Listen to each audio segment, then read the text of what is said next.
Gás perfeito e gás real. Estudamos até o momento os gases ideais, ou seja, o gás perfeito.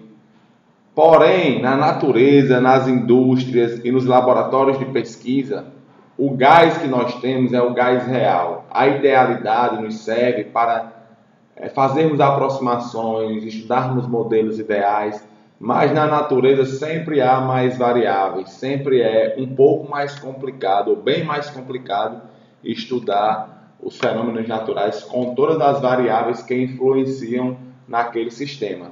E não seria diferente com os gases. Nós vimos até agora que a condição para que um gás perfeito ou um gás real se aproxime de um gás perfeito é o quê? Em altas temperaturas e baixas pressões. Já quando nós temos baixas temperaturas e altas pressões, acima de 10 atm, 10 atmosferas, nós vamos ter o quê? O gás real, o gás que nós temos na natureza, muito diferente, distorcendo muito os seus resultados das leis físicas dos gases, comparado com as leis para o gás ideal, certo? Vocês aí poderiam me perguntar, professor, mas me dê um exemplo aí de que um gás real é diferente de um gás perfeito. Imaginemos só que quando nós temos um gás em um recipiente e nós vamos baixando a temperatura daquele gás, as moléculas começam a se aproximar, ou seja, quanto menor a temperatura, menor a velocidade das moléculas, porque nós vimos que temperatura é uma medida do grau de agitação térmico das moléculas, certo? Então, à medida que você baixa a temperatura, essas moléculas começam a se aproximar mais lentamente e elas vão começar a interagir mais fortemente. As forças de atração entre essas moléculas, elas será cada vez mais forte, até o ponto que essa interação vai ser tão forte que se essas moléculas ou essas partículas do gás não reagirem, essas partículas do gás vão interagir tão fortemente que elas vão se condensar, vão passar do estado gasoso para o estado líquido.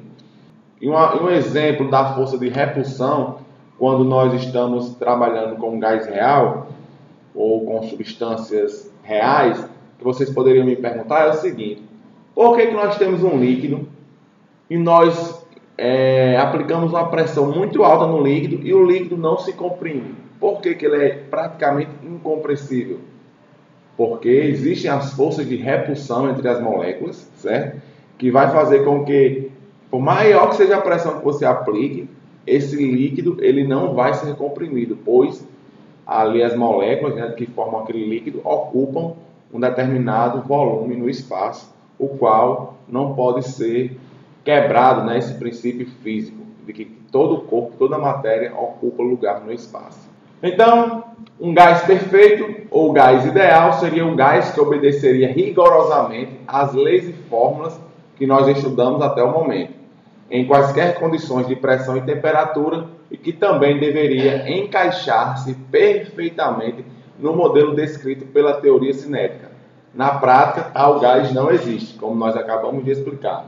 Já falei também que as condições para que um gás ideal seja próximo a um gás real é de quê? De baixas pressões e altas temperaturas. Quando nós temos baixas temperaturas e altíssimas pressões, acima de 10 atm, a diferença, a discrepância entre um gás real e um gás ideal fica cada vez mais notória, cada vez maior.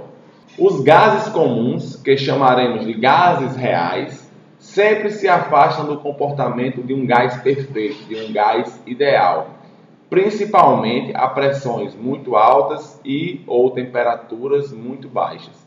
Nesses casos, o volume dos gases se reduz bastante e as partículas se avizinham, se aproximam, passando umas a interferir no movimento das outras, interações intermoleculares.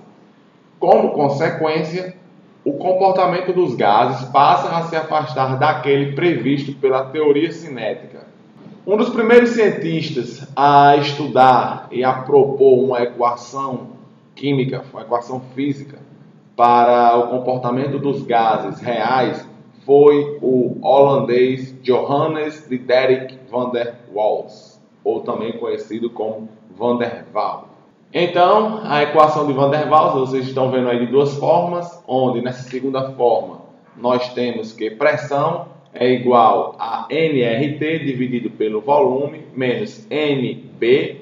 B, como vocês estão vendo aqui, é um coeficiente de repulsão entre as partículas do gás, ou seja, é um parâmetro que vai levar em consideração as forças repulsivas entre as partículas do gás, menos A, onde A é um coeficiente de atração entre as partículas do gás, que levará em consideração as forças de atração desse gás, vezes o número de mols ao quadrado dividido pelo volume ao quadrado. Para um gás ideal, se nós quisermos voltar à expressão que nós já vimos, que é a expressão de Clapeyron para os gases ideais, só é nós considerarmos que não há atração nem repulsão entre as partículas do gás. Então, A e B seriam zero e, consequentemente, nós teríamos o que? P igual a nRT sobre V, se nós passarmos o V para cá multiplicando no primeiro membro, e vamos obter PV igual a nRT. Agora vamos fazer uma análise aqui de gráfico, né?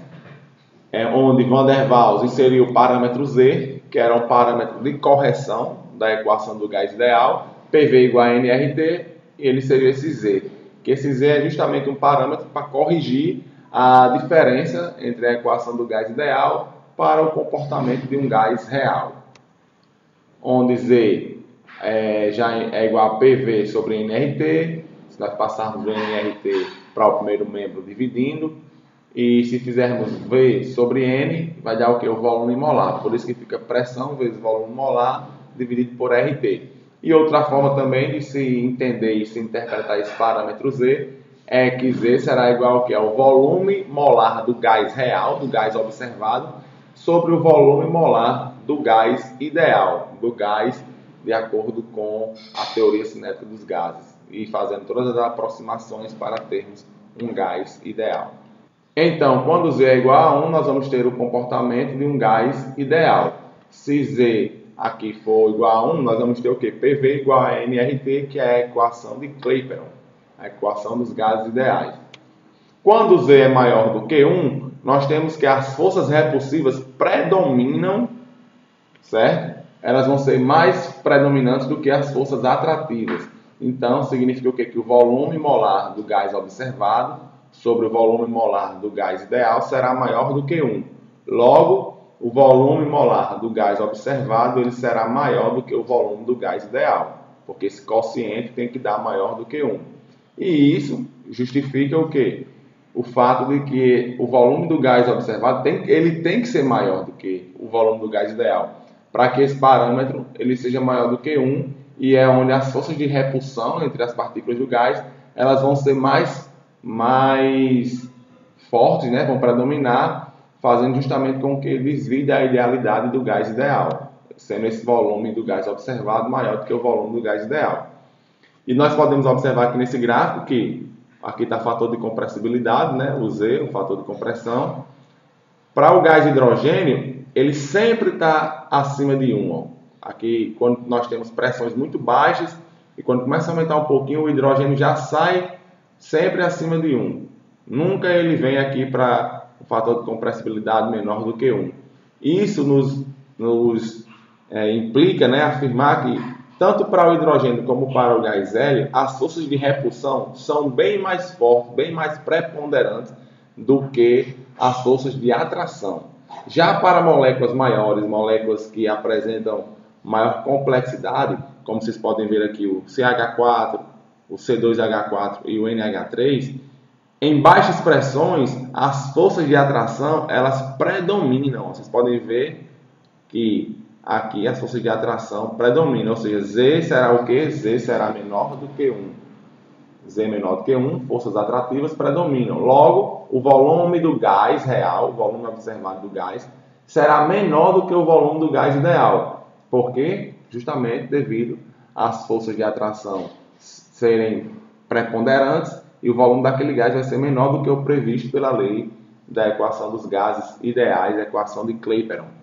Logo, quando você vai aumentando a pressão, o que é que vai acontecer? As forças de repulsão vão predominar e logo o Z vai ser maior do que 1 também para esses gases, NH3, CH4 e C2H4.